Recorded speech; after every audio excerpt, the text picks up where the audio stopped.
Bienvenue dans Hot Dog épisode 2, série qui t'aide à occuper ton chien quand il fait 1000 degrés dehors. Aujourd'hui, on va parler jouet d'occupation.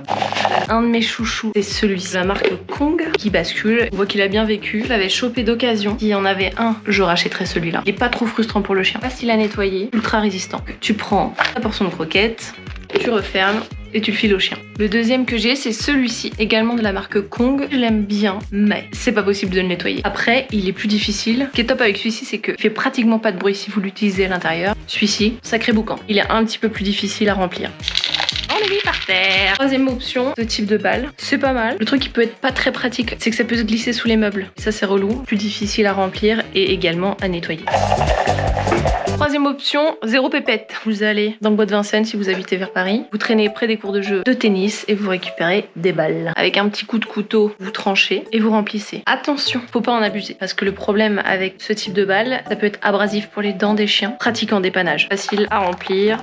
Si votre chien fait de la protection de ressources, vous voyez qu'il commence à frustrer, qu'il a très faim. Moi, ce que je fais, c'est que déjà, je lui donne une partie de sa portion dans sa gamelle ou dans l'herbe. L'avantage, c'est que comme ça, il se remplit un petit peu l'estomac et ensuite, il réfléchit et il s'occupe avec les autres jouets.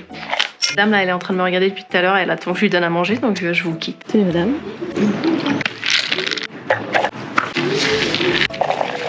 Et là, vous avez un chien qui pionce comme il se doit. C'est-à-dire que là, moi, je lui donne, il est 17h, elle va peut-être dormir pendant 2 heures. Et normalement, à partir de 19h, il commence à faire plus frais et on pourra faire la balade.